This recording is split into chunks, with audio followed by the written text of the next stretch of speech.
नमस्कार दोस्तों, स्वागत है आपका हमारे YouTube channel one star news में। आज हम बात करेंगे देश दुनिया की तमाम बड़ी खबरों के बारे में।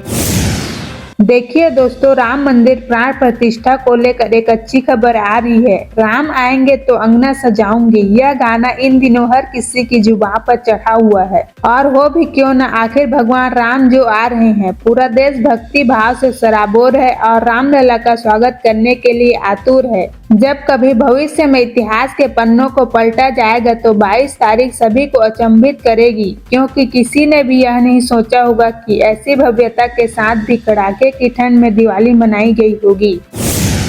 इसके साथ ही दोस्तों, उत्तर प्रदेश, मध्य प्रदेश, हरियाणा, छत्तीसगढ़, गोवा, उत्तराखंड, गुजरात, राजस्थान, महाराष्ट्र, इन सभी राज्यों में 22 जनवरी के दिन अवकाश का ऐलान किया है, ताकि इस दिन लोग बड़ी ही श्रद्धा के साथ अपने अंगना को रोशन कर सकें और हर्षोल्लास के साथ त्योहार मनाएं। साथ ही केंद्र सरकार ने अपने सभी दफ्तरों में आधे दिन की छुट्टी का ऐलान किया है।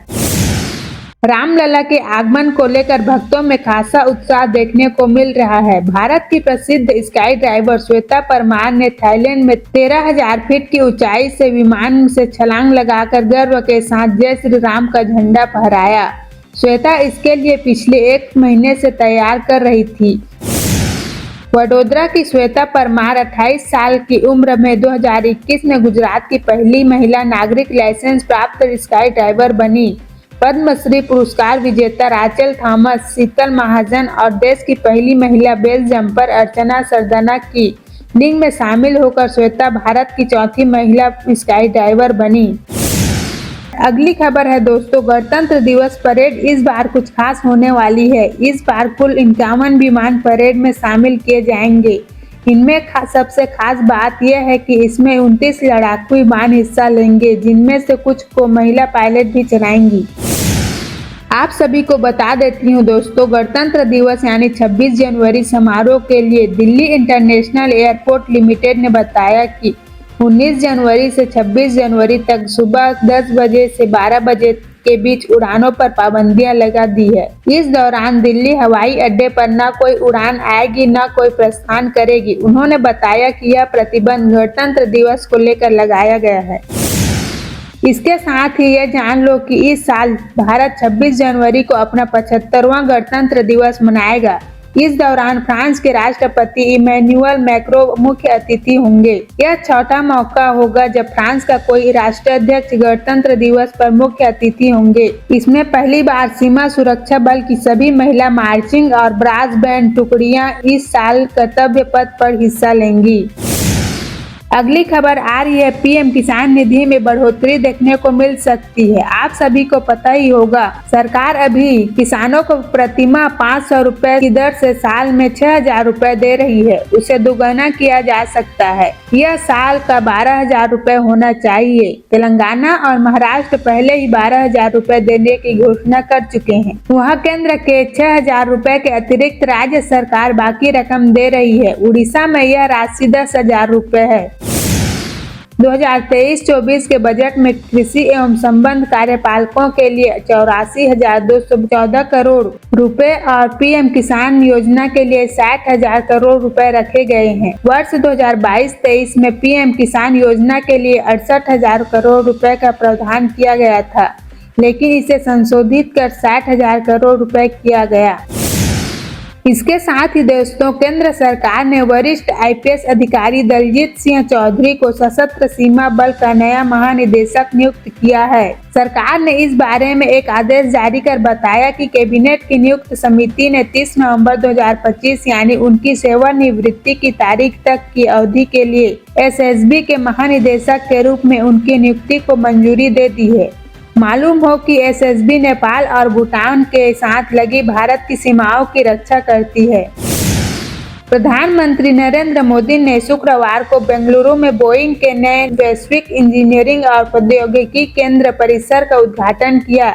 इस अवसर पर राज्यपाल थावर चंद गहलोत, मुख्यमंत्री सिद्धरमैया सहित कई लोग मौजूद रहे। प्रधानमंत्री ने पिछले साल बने कर्नाटक में एशिया की सबसे बड़ी हेलीकॉप्टर मैन्युफैक्चरिंग फैक्ट्री का भी जिक्र करते हुए कहा कि अब वे वैश्विक इंजीनियरिंग और प्रौद्योगिकी केंद्र भी मिलने जा रहे हैं। यह दिखाता है कि कर्नाटक किस प्रकार एक बड़े एविएशन हब के रूप में विकसित हो रहा है। अब देखिए दोस्तों, छत्तीसगढ़ से एक अच्छी खबर निकल के आ रही है। छत्तीसगढ़ में पुलिस कर्मचारियों के वीकली ऑफ का सर्कुलर जारी हो गया है।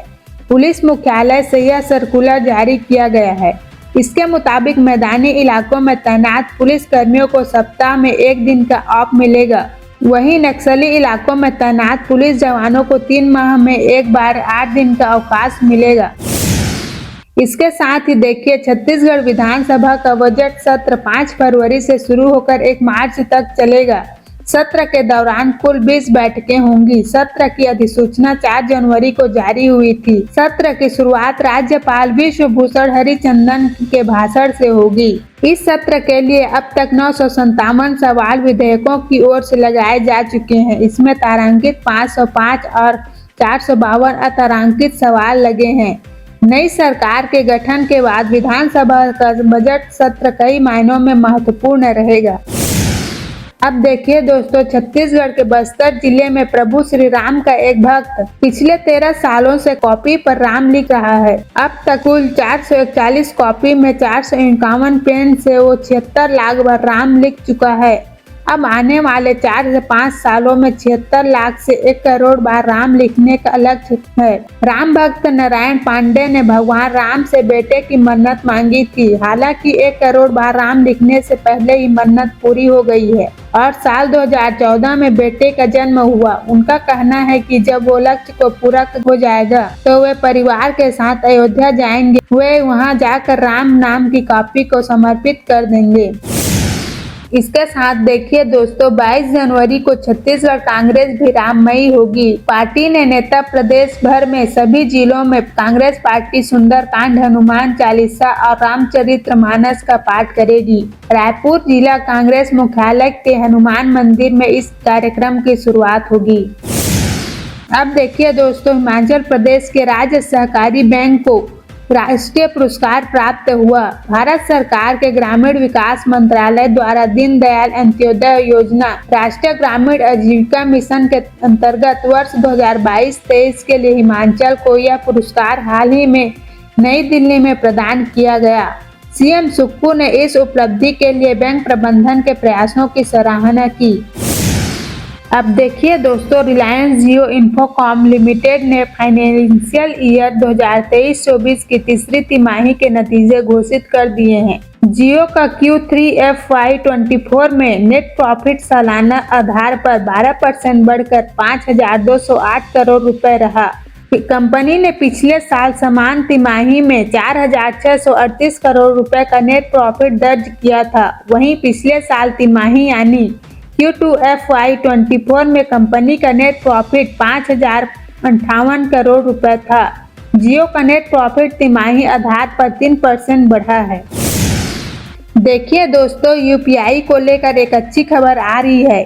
इंडियन टूरिस्ट जल्द ही गूगल पे के जरिए दुनिया भर में यूपीआई के जरिए लेन देन कर पाएंगे। इसके लिए गूगल इंडिया डिजिटल सेवा सर्विसेज और एनपीसीआई इंटरनेशनल पेमेंट्स लिमिटेड ने एक मेमोरेंडम ऑफ अंडरस्टैंडिंग साइन किया है। अब देखिए, बढ़ते आवास संकट के बीच कनाडा अंतर्राष्ट्रीय छात्रों के आगमन पर रोक लगाने पर विचार कर रहा है। हालांकि 2023 में 62,400 अंतर्राष्ट्रीय छात्र देश के स्थायी निवासी बन गए हैं। वहीं गत वर्ष दोनों देशों के बीच राजनयिक विवाद के कारण भारतीय छात्रों को परमिट देने में 4% की कमी आई है।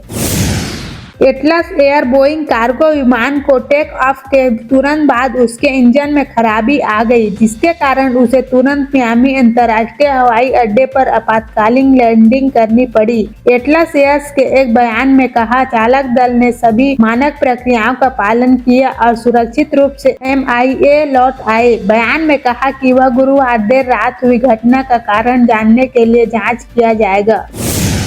शेयर मार्केट की खबर देखें तो डॉलर के मुकाबले रुपए में शुक्रवार के कारोबारी सत्र में मजबूती देखी जा रही है।